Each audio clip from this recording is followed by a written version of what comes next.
आप देख रहे हैं लव इंडिया नेशनल, क्योंकि इरादे हमारे साथ हैं, इसलिए लोग खिलाफ हैं, फिर भी हम आपको दिखाते हैं कड़वा सच। उसकी हुई राम के वन तपस्या। दशरथ नंदन राघव राम को जन्म देने वाली मां कौशल्या है, लेकिन राम राज्य के राम को जन्म देने वाली माता दुर्योधन। जिस प्रकार स्त्री को जननी बनने के लिए 9 महीने की सगर्भावस्था और फिर प्रसूति की पीड़ा से गुजरना पड़ता है, उसी प्रकार कैकेयी ने भी, वो यदि समय मिला तो मैं चर्चा करूंगा कि 9 महीने तक किस चिंतन से गुजरी है, और फिर वो जो पीड़ा प्रसूति,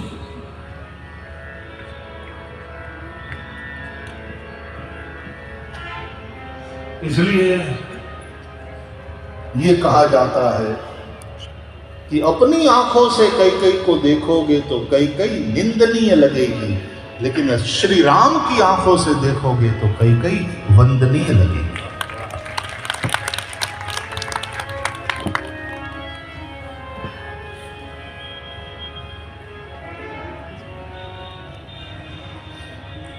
कैकेयी निंदनीय है कि वंदनीय है?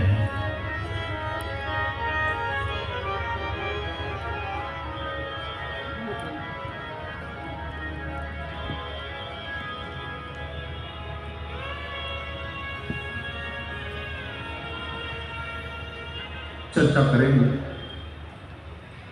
लेकिन तीनों रानियों में कौशल्या, सुमित्रा, कैकेयी, कलंक कैकेयी को है, क्योंकि वो क्रिया शक्ति।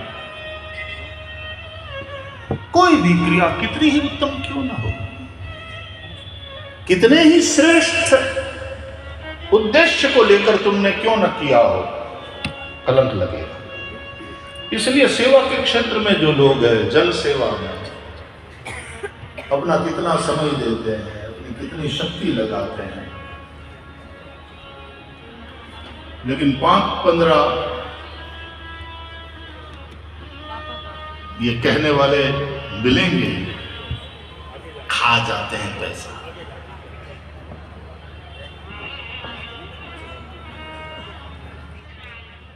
और ये तो एकदम सामान्य है, पर होता भी होगा, पैसा बनाते हैं।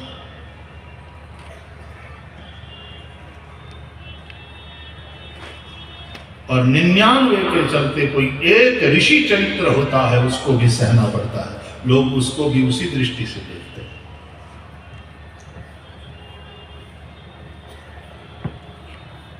कैकेयी को कलंक लगा,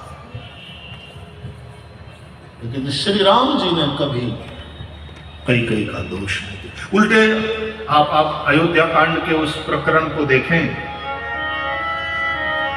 जब राम को वनवास मिला है, भगवान को पता चला कैकेयी अम्बा से ही कि मेरे स्थान पर भरत को राजगादी, मां कैकेयी ने 2 वचन मांगे हैं, और मेरे लिए आज्ञा है मां की कि 14 वर्ष में तापस वेश धारण करके वन में जाऊंगा।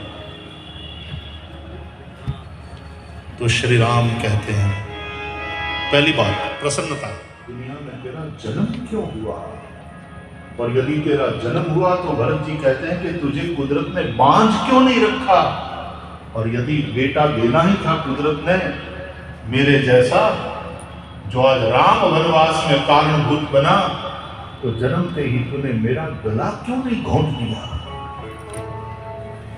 भरत जी बहुत दुखी हुए। कैकेयी को कलंक लगा, लेकिन वैसे देखा जाए तो उसी कैकेयी ने राम राज्य का राम दिया है।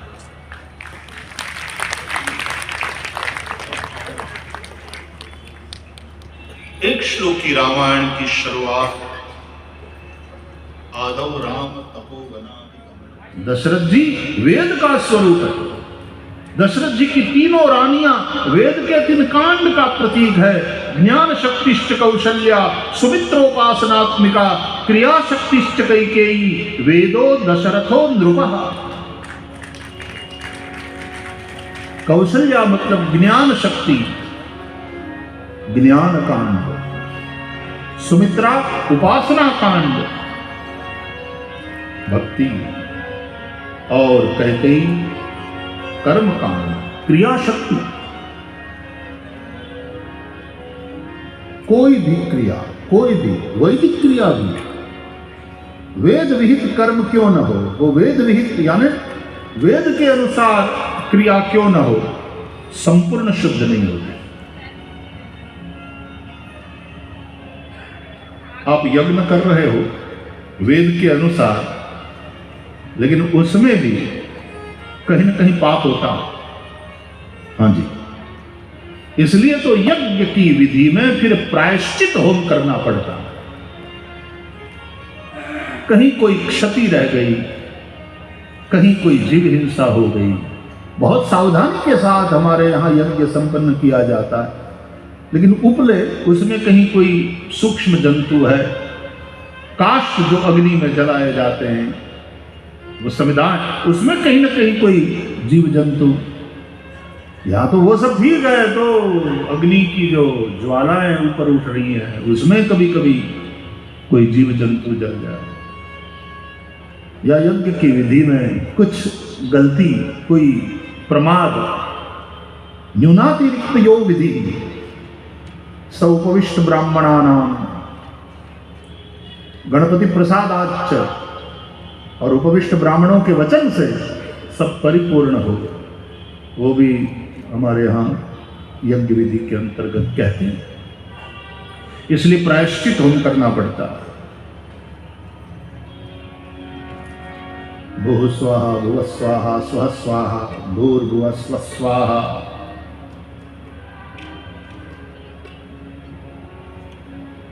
शुद्ध सुवर्ण से आभूषण नहीं बनता। लकड़ी के रूप में रख लो, इन्वेस्ट कर लो पैसा, 20 किलो की सोने की ईंट है हमारे घर में, शुद्ध, उससे आभूषण नहीं बनते।